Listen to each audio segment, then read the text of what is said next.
stream. Looks like we're live on X.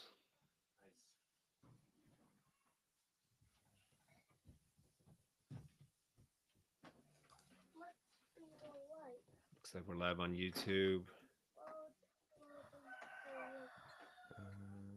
4 years waiting on Rumble.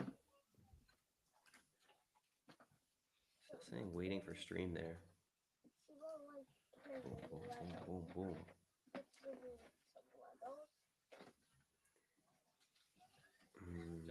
Nope, I'm not seeing anything, man. You know what we could do? Right, well, if you're down for stopping the stream, we can add one more restart it? RTMP and then try start it it up again. Yeah.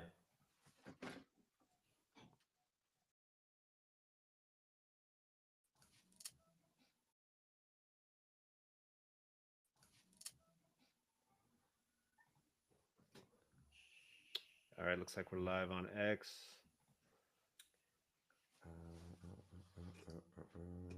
Live on YouTube. I see upcoming still for Rumble. I'm not seeing it come through. Well, that's probably enough. We tried. Yeah, let's just go for it. All right. Just give me a sec. It's so on YouTube, it's not showing up. You might have to make it listed.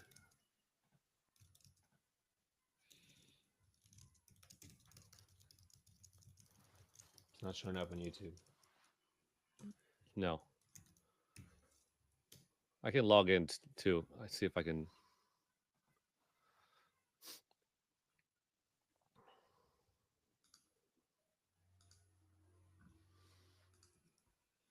Bear with us here, folks. It's a monkey light bulb situation here. You have a stream up, Graham? Yep. On YouTube? I don't see it. Seems to be working for me. Okay. But if you go to YouTube just not on your account, it should be there should be a circle around it. And one of the options is to make it listed. Public. Yeah, make it public. Don't see that option. It's weird. I'm in the channel itself. Oh, that's loud. Yeah, why does it autoplay all the time? Oh, yeah. All the time. I'm gonna jump into studio. I'll take a look real quick as well. Yeah, me too. But I'm in studio and I don't see that we have a live stream. Okay, I see one live, but visibility is unlisted. I'm moving it to public. Okay. And good. We are good. There we go. Okay. What episode is this? Episode 38? Yep. Yeah. Cool. What is it? February Yep, 7th? I see it now. It's live. It's live. Okay. All right. We did it. Monkeys. We did it. Okay, get ready.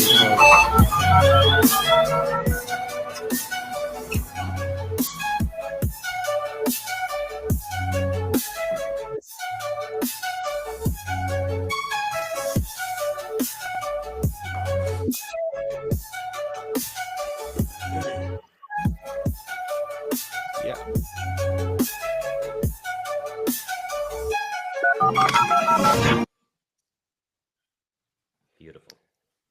Beautiful. Welcome back to Bitcoin.com's Token Narratives, where we discuss the biggest stories shaping the Bitcoin and cryptoverse. My name is Graham Stone, Bitcoin.com marketing lead and director of Hopium.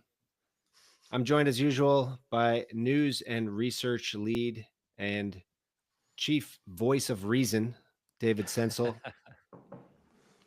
Bitcoin.com CEO Corbin Fraser is back this week, primed and ready for nuclear grade spicy takes. All right, let's get into it. Markets gut check. Sunday night saw the biggest liquidation event in crypto history. The reported number was $2 billion in liquidations, which already beats the FTX liquidation event, which was the previous record holder. However, some It's sources are, yeah, go ahead, David. Interrupt no, me no, yeah, already. yeah. So Bybit's, I think his CEO came out Yes, that day. So go ahead. yes. Some sources, and that's the source. Bybit CEO saying the number is actually 10 billion or close 8 to 10 billion. And this is due to some kind of technical variance with exchanges not publishing the full scale of liquidations at a granular level. I don't know how that Yeah, works, Wait, but are it CEXs makes not sense. transparently reporting things? Well, They don't do that. in this case, I think it was more of an oversight. They rate limited the APIs Mm, from so that the API wasn't just like um, pushing out tons and tons of responses per second. And yeah. so Bybit came out and said the CEO came out and said it can't be 2 billion because they alone had 2.1 billion liquidations. Okay, So it's not exactly. possible that the entire market was 2 billion hmm. if they alone had two. So So, congratulations, crypto degens. You've smashed the previous record of liquidations. And crypto once again fulfilled its use case as the futures market for TradFi, enabling market participants to react in real time to unfolding events while the TradFi markets were closed. Yeah, I think So, it's good to see these events. It's like a stress test on the system, especially when you see it yep. that like it didn't go to zero. Hey, we did it again. Like there's always a Yes. chance something could completely, fall apart, and then you're like, oh, chain halts and Aave breaks or something like that. But nothing happened. Aave Yeah. survived. It's like, So, I mean, that's to me, that's the only real bull signal still for Ethereum is Aave. Without that, man, I don't know. um, Bitcoin is one of the only major assets in the crypto space that has held up in this current volatility. Most assets are down 20-30% over the last 7 days. Bitcoin, Ethereum in particular, got ravaged with a destroyed. Oh my god. wick down to the low 2000s, which I think retraces all gains from the last 2 years. Are you guys So buying hope you bought. that dip, or is this like I ain't touching that toxic waste anymore? I'm not I'm looking I'm for a not one buying. last pump to get out of my final Just, Ethereum. Yeah, Come on. oh man, I Come think on, Eric Trump. yeah. Send more tweets, sir, well, please. yeah, I mean, world Yes. World Financial Liberty Liberty or Financial. Liberty Yeah. Financial. They bought a bunch of ETH before this dump, right? Or was it Yes. right And after? then there Both were both. rumors of them sending ETH straight to Coinbase That's Maybe they were right. doing the amidst same the Yeah. thing as dump. you. They just wanted that final pump, and they're like, "We gotta unwind this position, guys. This is At terrible." the exact time that Eric Trump posted on Twitter, in my opinion, now is a good time to purchase ETH. So make of that And Yeah. what then you will. later in the week, he said it's a good time to buy Bitcoin. Um, Okay, so is this a buy the dip opportunity on the Bitcoin? Will Okay, so Bitcoin continue to outperform? What do you guys think? I bought it, man. I bought that dip. I felt Oh, like I'm an idiot doing congratulations. this, but this is my thesis. I do the ETH or things that I'm Bitcoin? like a Bitcoin, of course. I'm not buying the dip on ETH. Come on. Come on, I'm retarded, but I'm not like completely retarded. No, no. I saw BTC just completely getting annihilated. And at some point, I was like, I think it's gonna go back up. I'm just gonna do a little stink bid and caught some nice wicks and um yeah, I mean like everyone else was feeling like this. Oh, is this it? Was that it? Are we cooked now? Is the market dead? And I feel like those are always great opportunities to kind of if you think there's still runway in terms of this entire market, you can capitalize on. But it was interesting to see like MicroStrategy. being like, you know what, we're not so bullish right now. We're not going to buy, but they missed the opportunity. And I beat you, Michael Saylor. I beat you. So Yeah, Michael yeah, Saylor is a buy the top sort of guy. yeah. He's just Well, doesn't doing he his always best say to that he's get that buying every average price. day, any price? He just doesn't buy these dips. Like, I mean, talk about missing some Yeah, opportunities here, guys. yeah. Yeah. So No, let's just quickly go I through didn't some buy. of the. Did you, I Graham? also didn't. I'm just exhausted, man. Cowards, cowards. Yeah, yeah, Well, no. Here's what I think, though. I think the way that the move went, I was honestly not impressed with the downside. So, yeah, on what's it called, on an absolute basis, it's like the biggest liquidation ever. But on a like a percent basis, it's not. It doesn't even come close, right? Mhm. You So like? Would you have been buying if it had bottomed out at like 80K? yeah. I Just would like to that. see like a bigger Mm. capitulation. This is a not by capitulation for crypto, ants. yeah, by Mm. crypto standards. This I wasn't really impressed, and so my, I I mean, love come how on, like the Come on. entire like market just got nuked. People lost billions of dollars, and you're like, not so it's like impressed. is that it? But no, I honestly think there's a decent chance that we might maybe not revisit those lows, but we could kind of trend down a little bit and then pick up before we pick up again, which is common. But I'm also just exhausted and I don't know.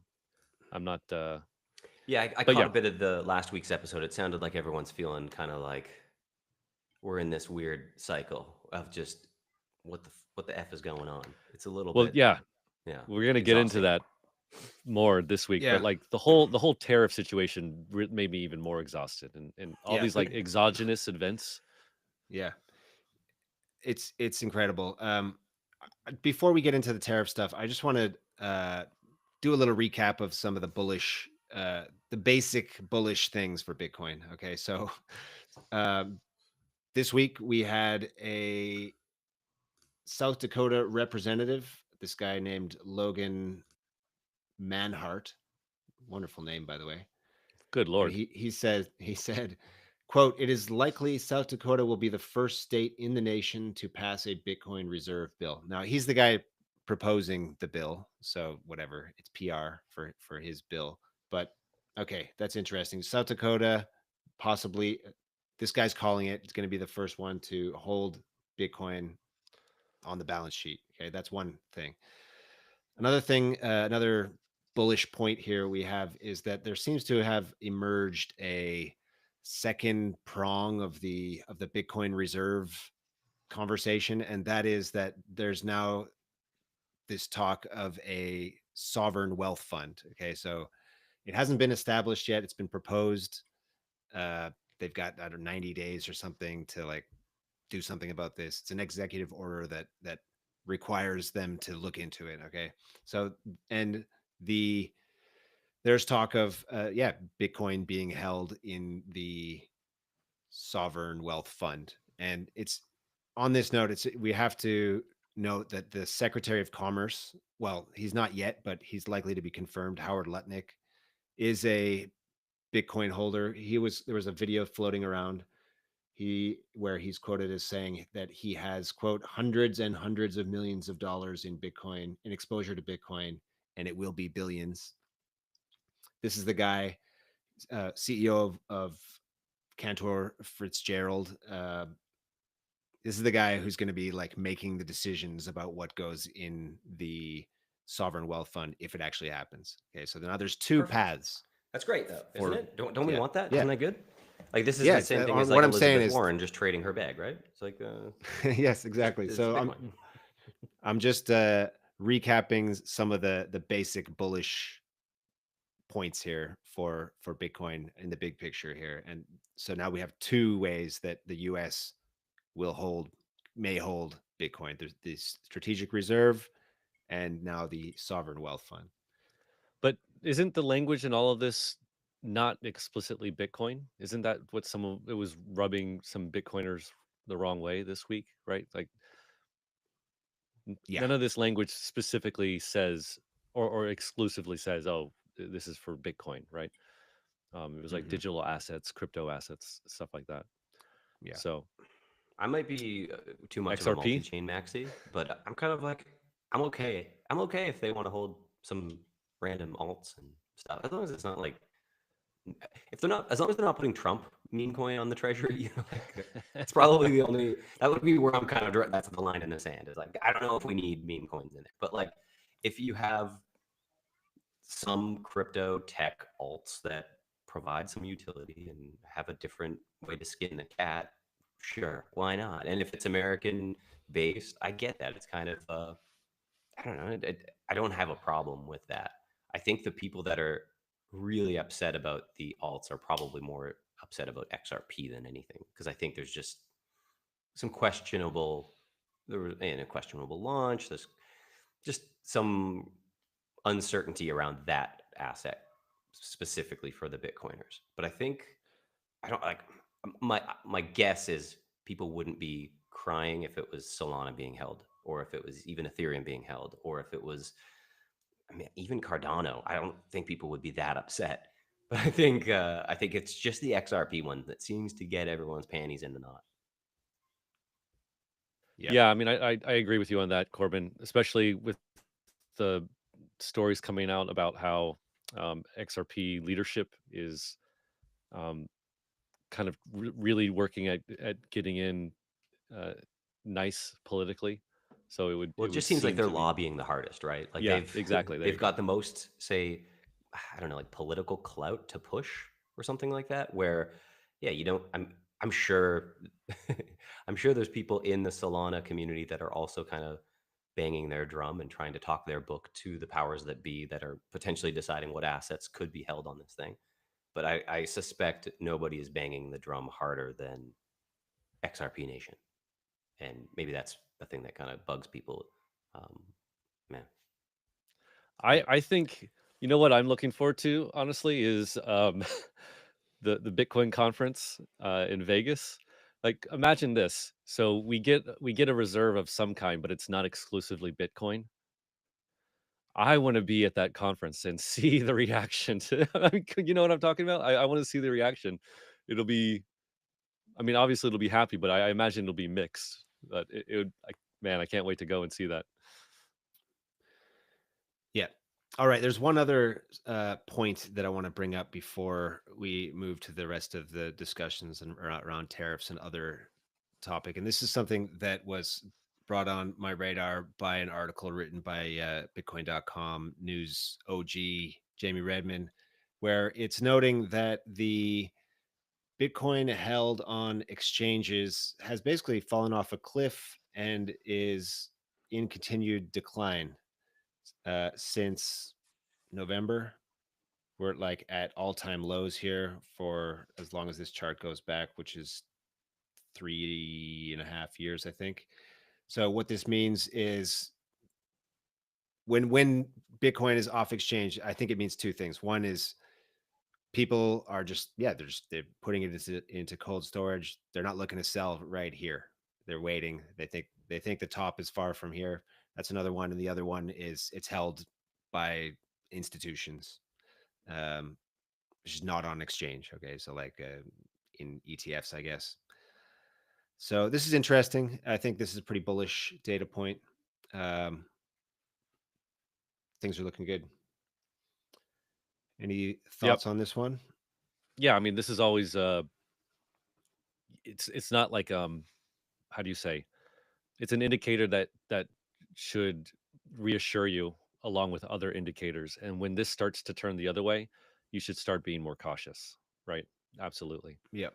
Um, and almost always later in the cycle, when you get towards the end, this will start to swing the other way. And I think historically, it's always done that. So good indicator to watch. All right, let's get into the tariff stuff. Crazy week.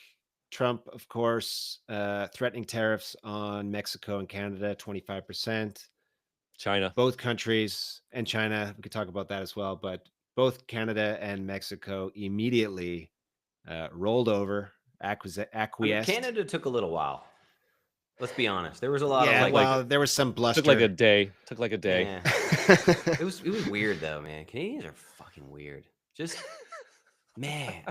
I Graham and I are both Canadians, so we can, you know what, we're gonna call. I feel comfortable saying bunch of weenies. Just everyone's just a bunch of weenies. Just we're all Canadian. We're gonna drum up our chest and combat Trump. You idiots. Just chill. You're talking to the goat here, guys. Take a knee. I gotta share this video because it's just too funny. Oh my god. I gotta share this video. All right, just bear with me here. Oh, that's good. I saw this. I must admit, I was worried that you were going 2 months ago. try to humiliate me. I would never embarrass you, Justin. Are you kidding me? Thank you, Donald. Now I want to see you eat it. Excuse me? The hamburger. The Big Mac, the president of all burgers. I'm going to make you eat it like a dog with no hands. Mr. President, I have self-respect. Not so much, to be honest. I mean, he came like a dog, didn't he? He really did. Mon ami, I come to you not on bended knee, but as an equal. 30% tariff. My father taught me to 50% never... tariff. We Canadians are a hearty lot. 60% tariff. For Canada! I'm a hungry little puppy. I'm so hungry for my puppy chow.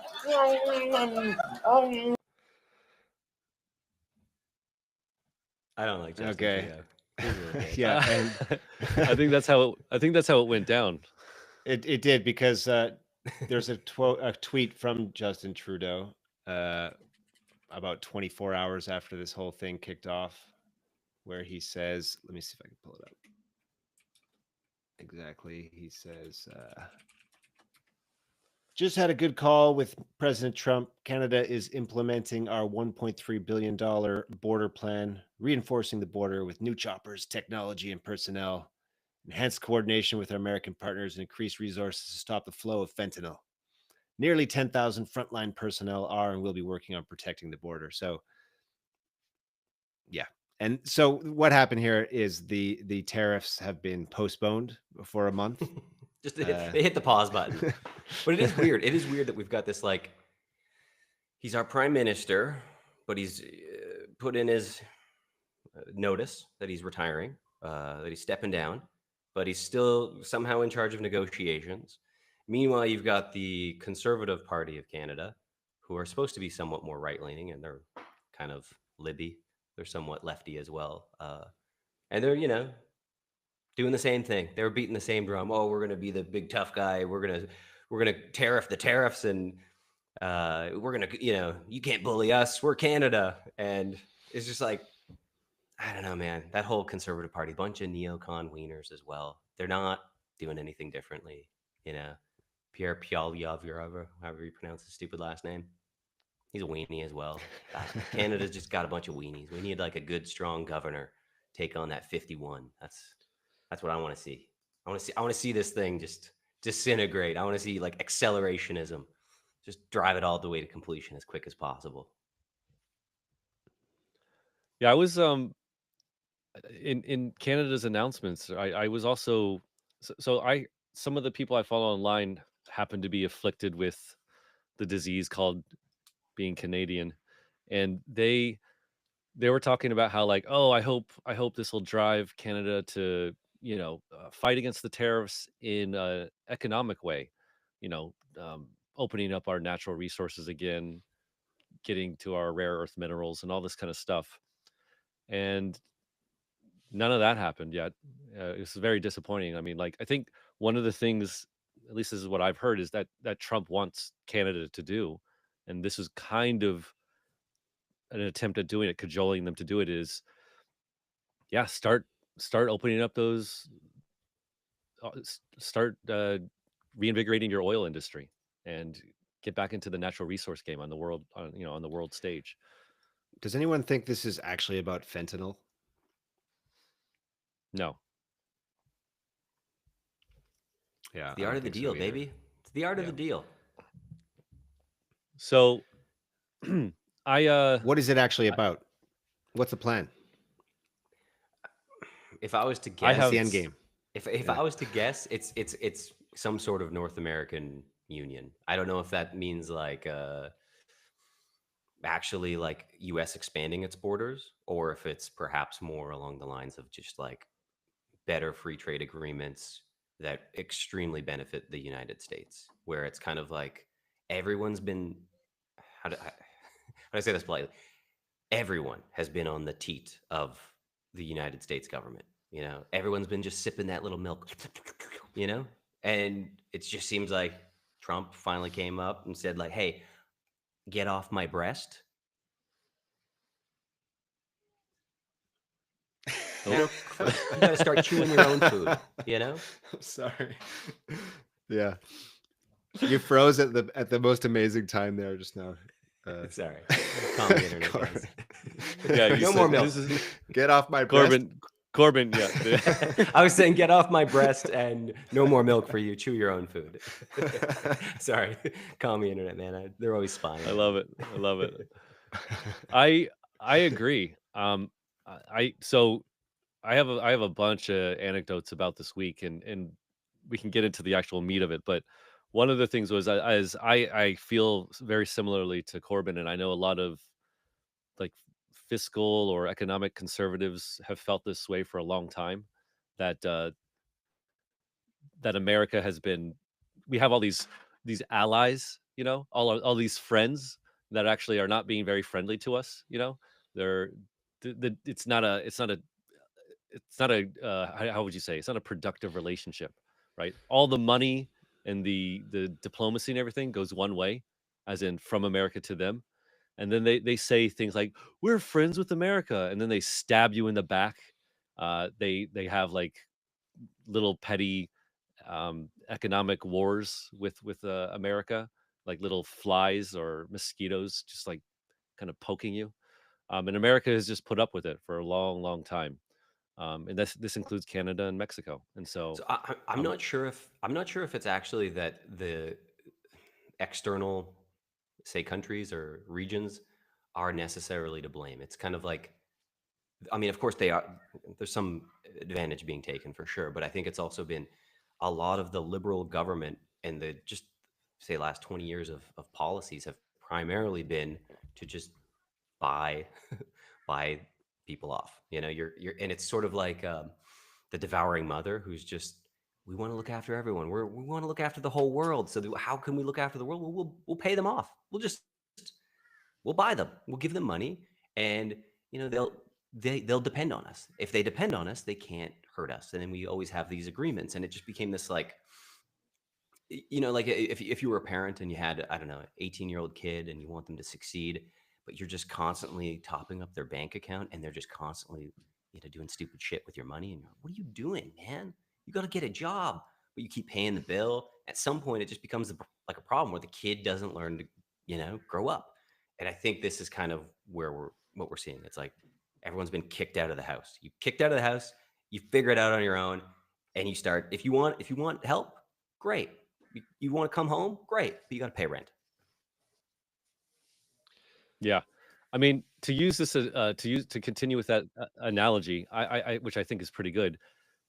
The other side of that, though, Corbin, is if you have a spoiled child, right? If America's spoiling all of its children, then those children are going to treat the parent like crap, right? Totally. They're not going to respect them. They're not going to respect them. They're going to, the parents is like, don't waste your money. Don't do that. And they're like, yeah, whatever. F you.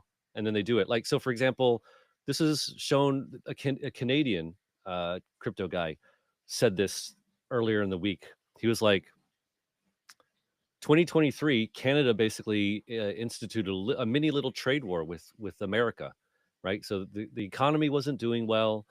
America's fighting inflation, has clear economic policy going a certain direction, right? And one of America's closest allies, it's geographically right there. Canada instituted a thing that went directly against this kind of economic initiative that America didn't want, right? And America's like, why are you doing this? This is not helping what we're trying to do. And they're like, I don't care about you. This is going to help us at the cost of you.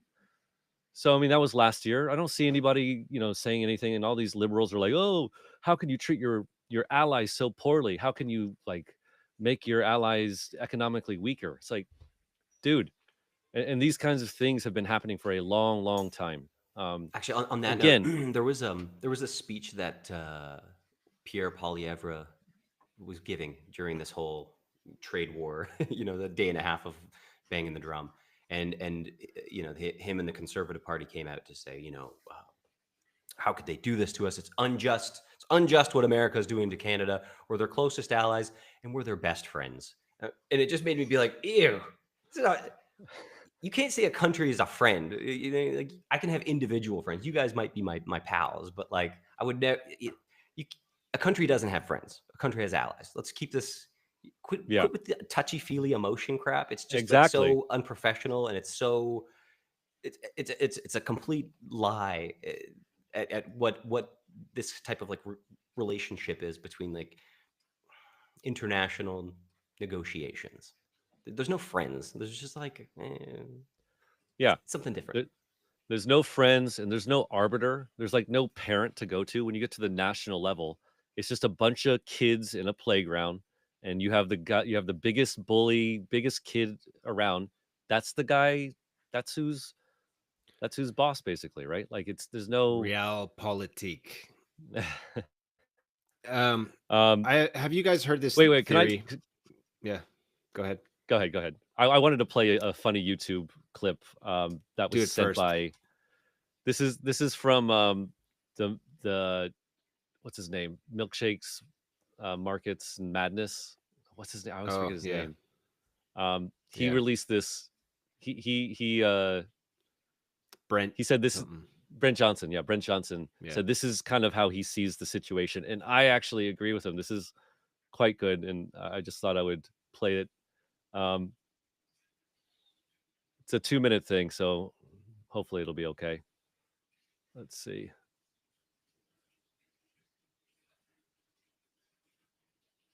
There you go. Watch those nature documentaries on the cable. Yeah, You see the one about lions? yeah. Look at this lion. He's the king of the jungle.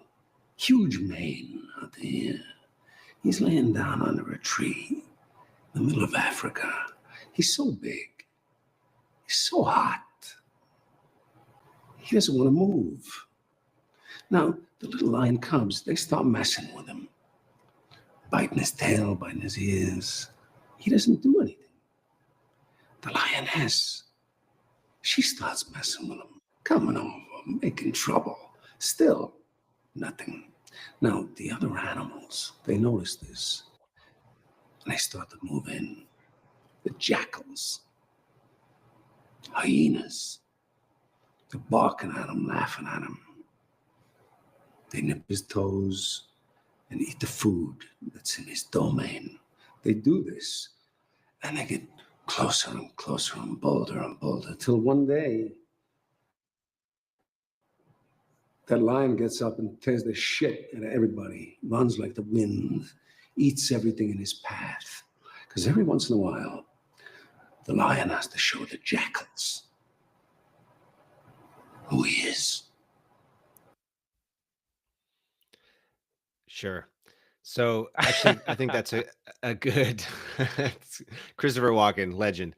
I But- think That's great. I think that's a good segue to my question here, which is: have you guys heard of this theory that basically this tariff battle is really just the opening salvo, I guess, in a battle or a drive to create a new deal that would replace that, similar to the 1985 Plaza Accord deal, where basically the idea is to devalue the US dollar while keeping rates low in order to bring back manufacturing to the US, make the US more competitive on the manufacturing front. And that this, yeah, so these tariffs are just like the opening blow in that negotiation. And we're about to see a Plaza Accord 2.0. Have you guys heard this theory? Yeah. I think On the one hand, part of me thinks that this is perhaps like a Q level, trust the plan, you know, this is 4D chess, guys. And I think 2 years ago, I would have said that's probably the case. But I think now Trump has surrounded himself with capable individuals and they've completely changed the game where they're moving at such a fast pace. Media can't keep up. Like the MSM just can't, they can't combat these narratives quick enough because they're just moving at a breakneck speed. They've just come out of the gates just bucking. And I would say that that could be the case. It seems like a reset of the frame to say, look, Overton window was pushed so far one way with lib tranny, men and women's sports stuff. We're changing that frame, and then okay, economically, everyone's been on the government and the U.S. government teat for too long. Slap some kids off the nipples and say, chew your own damn food. Reset that frame, and it just seems kind of like there's enough people that are all looking at these problems and saying, what other areas do we need to get things reframed under, and then see how far we can run this. And just to clarify, I think what's bullish about that scenario is for Bitcoin and crypto is if that actually does play out where we get a new Plaza Accord and the nation the G7 or whatever it is now, the G105 agree to devalue their currencies in order to, or sorry, agree to swap lines, basically to devalue the U.S. Currency. What happens then is these other countries, their economies suffer. Right? They have to stimulate. Meanwhile, on the U.S. side, with the economy improving, you can, or with the US dollar at a lower rate, you can actually have lower interest rates, which stimulates the economy, which is bullish crypto, right? Like these are some of the Well, you could even pull on permutations, right? you could pull on that thread even further to say, well, if the U.S. is also taking positions in Bitcoin during this period, the way for other countries to perhaps reduce their exposure to their own dollar dropping potentially would be to start your own Bitcoin treasury.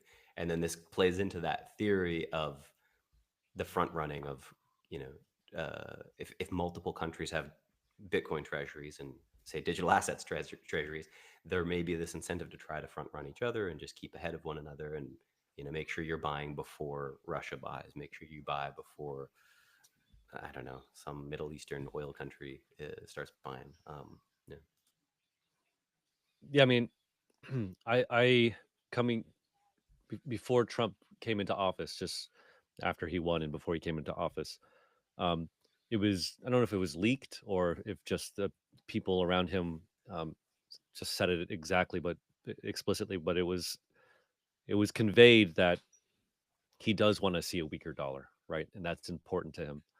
So I think no matter what form it comes in, that is first and foremost on his mind, is to make the dollar weaker for the reasons that you said, right? It always helps risk assets, which is good, uh, and it'll offset bringing back manufacturing because what happens, of course, is in the process of reshoring, onshoring, nearshoring, all this different shoring, is that that's inflationary until you get the capacity up again, and so a, a weaker dollar would help offset that kind of necessary inflation. Um, and then once you have all those factories and all the stuff being made here, uh, it's deflationary, and so yeah. But also, other countries kind of don't want a high dollar either. Not kind of, they really don't want a high dollar either because it makes it very very expensive for them to get a hold of dollars, and they need a lot of dollars. They need a metric shit ton of dollars because, like I keep saying over and over again and telling people over and over again, I was just at a conference in Miami and I said this a bunch of times and people didn't know. All the countries in the world owe each other more dollars than all the countries in the world owe America. Or sorry, America owes other countries dollars, right? So they can't they can't afford to have the dollar be too high, or they can't pay each other off, right? So it's not just that there's all these countries are going to collect dollars from the U.S. No, they have to collect dollars from each other. They have to collect more dollars from each other than they do from the U.S. So um, it's in their self interest to not have dollars be quite so expensive. So, in the event that countries coordinate or are forced to the negotiating table, and we find a way to the world finds a way to lower the value of the US dollar relative to all the other currencies, the result of that is likely an appreciation of risk assets, notably Bitcoin and crypto. Yeah. On the other Absolutely. hand, if it fails, and this is it's if well, hold on, this is one of those heads I win, tails you lose situations for Bitcoin and crypto. uh on the other hand, if it fails, what happens is the hold on, if we end up with a sustained tariff war, um that creates economic weakness globally, which results in stimulation, like countries being forced to stimulate. So either way, number go up. There you go. Heard it here first, For folks. Bitcoin, for Bitcoin, Yeah. probably not for altcoins, right? Well, definitely not for other ETH, tanks, right? Let's actually on that note, I have a tweet here that I want to pull up here if you can find this one. I think I put it under here under L2's taking advantage of ETH.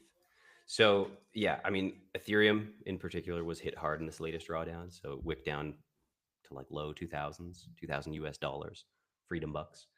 And there's a tweet from Cup of Joseph. Uh, stand by. You might need to pull that up, Graham. I'm getting Yeah, stuck. on it. And the tweet says from Cup of Joseph, a very wise man once told me L2s have the best business model in the world. They buy Ethereum blocks based at wholesale prices and then sell it at retail prices. Apparently, the markup is 50x.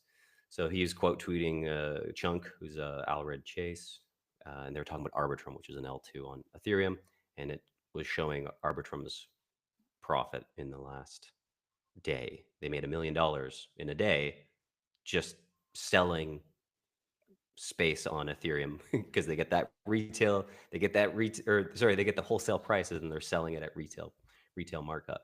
So considerable markup there for a running an L2, and this just goes.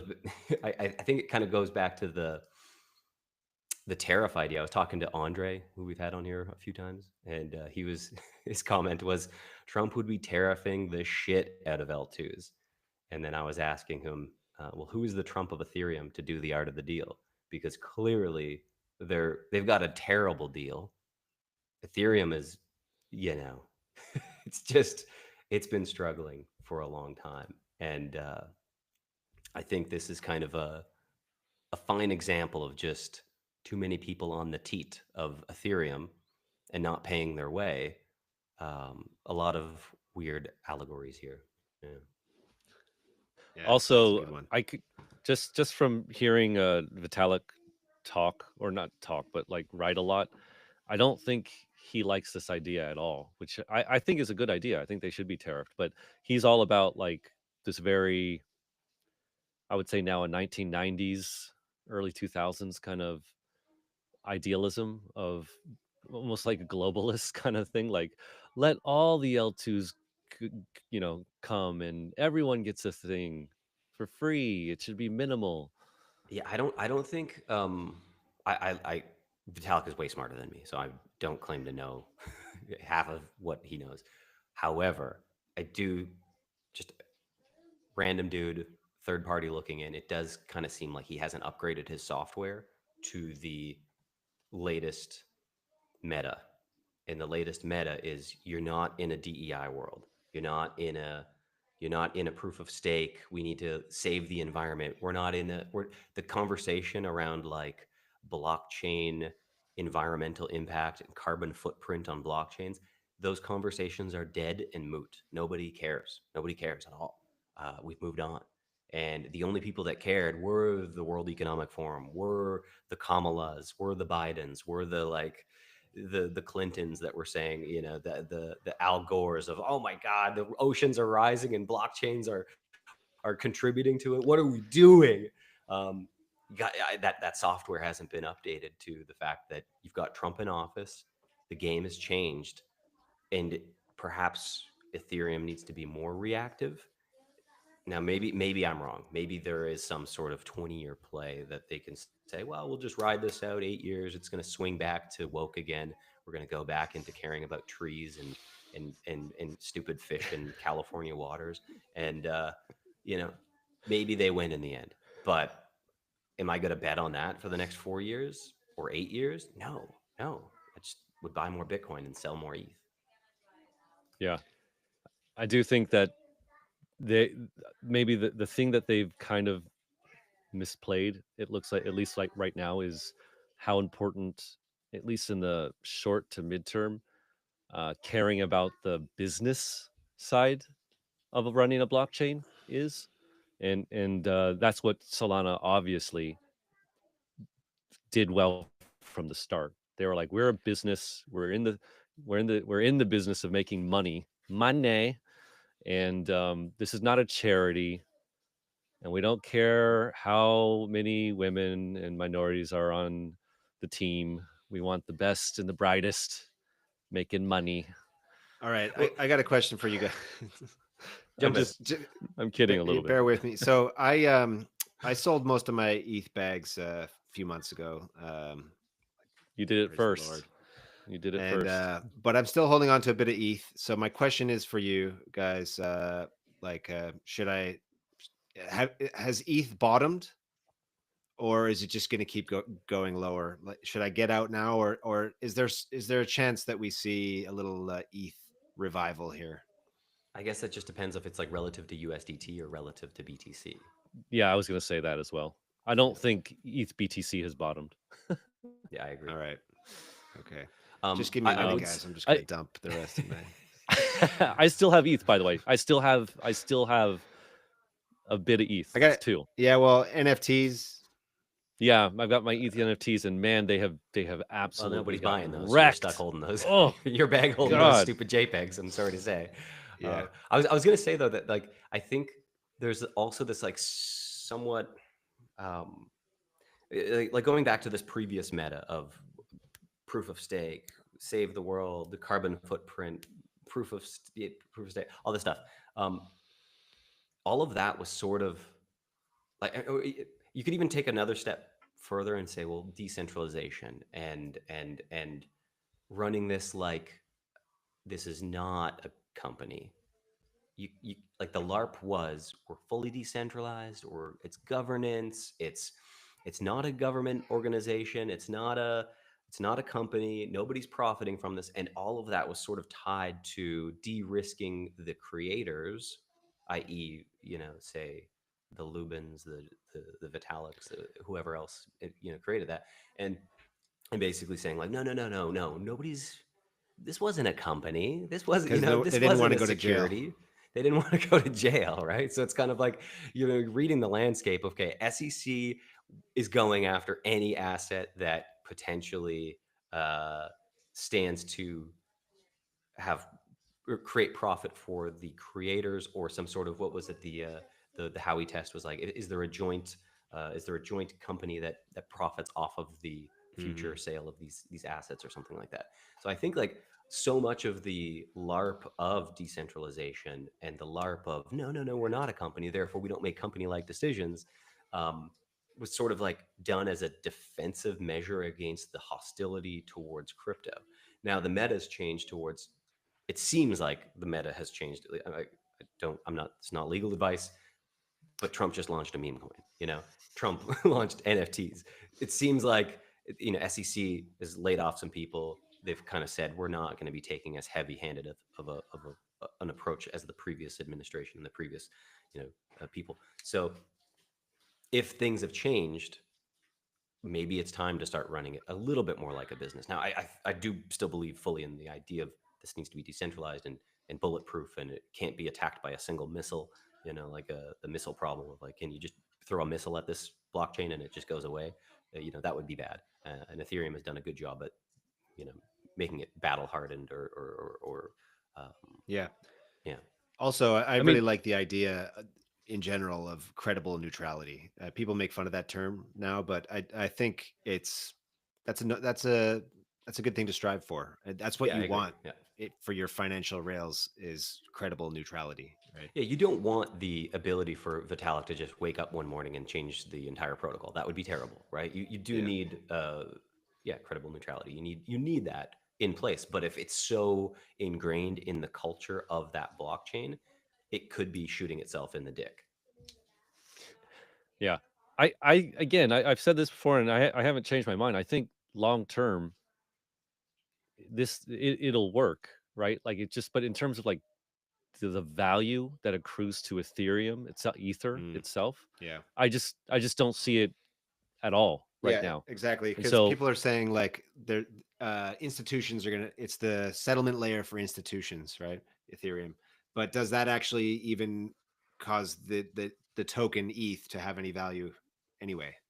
Uh, just because yeah, Well, and I mean, some institutions are using I the would say chain. the previous cycle did have this ultrasound money meme around Ethereum, where it was becoming deflationary with what was it, EIP 1559, where they had the burn, and any, uh, a portion of ETH was getting burned, and it was to the point where there's so much activity on ETH, more ETH was getting burned, therefore the supply was being reduced, therefore the price of each Ethereum would become higher in value. That has been completely washed out because of the L2 space. Yeah. And now we've returned to an inflationary asset where your Ethereum is becoming less valuable over time. Now, perhaps that curve changes in the future if they make some changes, but it doesn't seem like there's an appetite to make any changes, at least Yeah. not quickly. So yeah. I saw ETH inflation gas button at is on for a while. Yeah. yeah. I saw ETH gas at 0 on my little indicator on my browser. Yeah. Less than 1. So they need to add. Yeah. Also, was it this week? There were several kind of like tweets I saw about how various parts of Solana were outperforming the entirety of the ETH main chain. It's just it's like, oh boy, here we go. So yeah, all the activities on Solana, and now you have DApps, single DApps on Solana, uh, creating more fees than the entirety of the ETH main chain, I believe. So yeah, right now I don't see it again. Once blockchain, eats the world and everything's on chain and blah blah blah blah blah. Yeah, I can see that really ETH kind of being a backbone of this. But in the meantime, no, yeah, nothing's really, at least on main chain. I would say though that watching all of this drama unfold on the alts has given me a lot more respect for Bitcoin that I think I previously had during previous cycles, where it's just like, man, this is just like the granddaddy coin. It's not that, who cares? Mm-hmm. It's a little bit boring, but it's safe, kind of. Um, but seeing just how wrong different alts have gotten it, and just how unable they are to kind of make necessary changes based on the latest meta, it does make me just say like Bitcoin hasn't really needed to change too much. It's like it kind of It nailed has it its from the first. product market Yeah, fit. yeah. Well, So yeah, that's a perfect segue to something else I wanted to bring up, which was the Bitcoin security budget. One of my favorite Yeah. things to throw up in Bitcoin Maxi's Yeah. faces. I'll bring Um, up the tweet. yeah, this is from Bread Guy, who is an awesome follow. He is connected with the Mega ETH project. Yep. But I love his content, and his content like ranges from stuff like this, more technical, but also it includes some marketing stuff, which I also thought was great. Anyway, in this, he's just bringing up something that's near and dear to my heart, which is Bitcoin people really have no one. The royalty of Bitcoin, the nerds of Bitcoin, no one's really provided, I think, an adequate answer to this looming threat. And he's relating how Ethereum's current problem, right? The thing we were just talking about, how uh, this proliferation of L2s doesn't, at least in the current configuration, doesn't bring value back to the main chain, right? It doesn't create fees, meaningful fees on ETH mainnet. And so all these Bitcoiners who say L2s are the answer, they really, really need to be watching this closely, because they can't just execute how Bitcoin has, right? It's not gonna it's not gonna create enough uh, it's not going to create enough fees to pay for the security budget. You should Right. And probably so give this is the the base. explain it like I'm five security budget explainer for people listening, because I Right. think a lot of people don't Okay. realize the minor fee side of things. Right. So basically, the reason that Bitcoin is secure is you have these miners who are incentivized to kind of secure the network, as in you have these big decentralized parties all over the world looking for Bitcoin, verifying transactions, making sure that there's no funny business. And they do that because they're rewarded with new Bitcoin, right? They mine Bitcoin, and they get these new Bitcoin. But over time, the amount of Bitcoin that they get is reduced in half, roughly every 4 years. Thus, the halvening. Eventually, probably 2 halvenings from now, maybe 3, the number of Bitcoin is going to get smaller and smaller, and it'll get so small, probably, or eventually zero. But even before that, it will it be enough for the miners to pay for all their expensive um, capital expenditures like electricity and new computers, ASICs, to mine the Bitcoin? No. And so there has to be something else to keep the miners operational, and to keep them from doing other things. And one prominent what's it called, solution that's been offered in the past couple of years is that with Bitcoin L2s coming on the scene, um, these L2s will create a lot, will be willing to have very expensive transactions land on the Bitcoin main chain, because they're going to be supporting these whole ecosystems, right? This is kind of the idea for ETH as well. And Yeah, there's going to be it's so just not much happening. economic activity on the layer twos that just the settling back to the main layer will be enough to pay to Yeah, pay the and miners to for their capital expenditure. yeah, and the transactions on the main chain will be hundreds or thousands of dollars, right? Tens of thousands of dollars. And Yeah. that'll be okay, because all the activity will be kind of compressed, and so it won't be ridiculous. It won't be a ridiculous price, right? For that kind of thing. Yeah. Meanwhile, what is it? What is it? I think Jamie reported this week that the mempool was empty for Yeah, Bitcoin, we're at right? not all-time lows, but quite low Bitcoin transaction fees right now. Yeah. Jamie was telling me when we were in Miami, he was like, "It's crazy. There are ordinals that have been kind of just scumming around the mempool for years, that just kind of randomly got put on because there was nothing else left. And so these ordinals, which take up like a whole block, an entire block by themselves, basically one transaction, and they were put in the mempool, and probably at very, very low fees or whatever. And so they just kind of kicking around, sitting in the mempool forever. And they finally got published because there's nothing else. Score. It's a weird time, man. It's a weird time to watch all of this stuff unfold. Yeah, man, 2017, the fees got outrageous on Bitcoin. There was so much activity on BTC where you sent a single dollar on Bitcoin, it would potentially cost you upwards of $50 to send $1. There's so much economic activity on that chain, from people trying to buy, from people trying to send, from people potentially moving to an exchange to sell, or doing a swap, or publishing silly things on chain. Um, but it's dried up, and yet the price keeps going up, and yet people are talking about it. And the Bitcoin community has taken this position that the government is the exit liquidity. and it's really this is like something that I could not have predicted, but Fed chain. very interesting to unfold to watch unfold. Yeah, very interesting. All right, last thing to wrap it up, but before we do that, David, I just have a question for you. Are you drinking whiskey at 9 a.m. or what time is it? 11 a.m. here? Is that whiskey I you're drinking? I wish this is kind of like a whiskey glass. My dad got me this for Christmas. My small Asian dad. Um, Oh, I see. Trump It's a has a trunk bullet. glass. It's yeah, Bullet in it. with a real bullet. nice. What are you drinking there? A barley tea or something? Yeah, it's just some tea.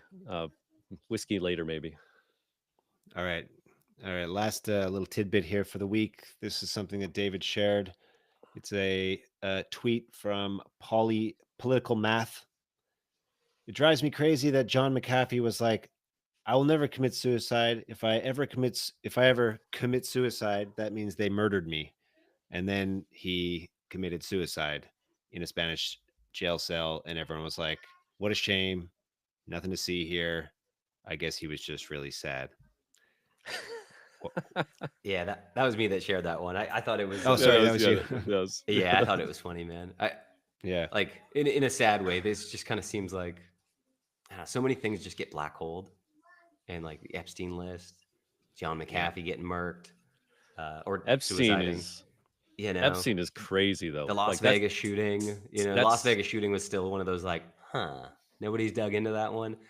And I don't know, man. I guess I'm somewhat hopeful that this Doge audit on everything will uncover more and more sketch, and will uncover and just like put a light on what the hell's been going on for the last 10 years, where like people have been just, I mean, we know the government has gone after people they don't like, Julian Assange, Ed Snowden, all these different people. So I don't know. This is just one of those weird ones where things are a bit sketch. And if nobody starts questioning these things more seriously, and we don't have a government that takes these things serious, then like you're just going to get more and more of these black hole events where, something weird happens and then the cycle moves on and we just kind of move on and play dumb as if, oh, it's just a weird coinky dink. No big deal, guys. Let's move on to the next thing.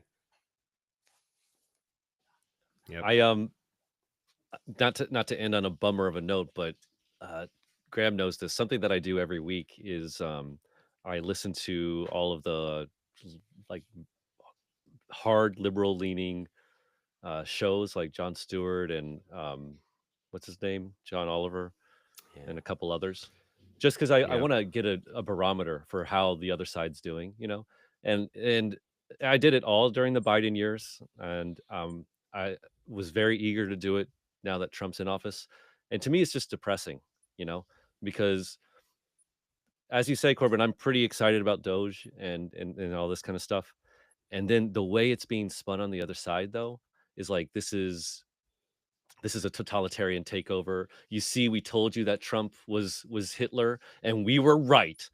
He's in the treasury mining all of our data, and he's gonna, and I'm just going like, wow, it's just sad that now that we are getting some transparency, now that we are trying to like, bring to light some of this terrible stuff going on, it's not being well received as I knew it wouldn't be, but I had hopes of like, oh, you see this, and things like some of these shows are like, look, they care that, you see, they think it's important that we were giving $10 million to transgender reading time in Ethiopia. Ha ha ha, these conservative idiots.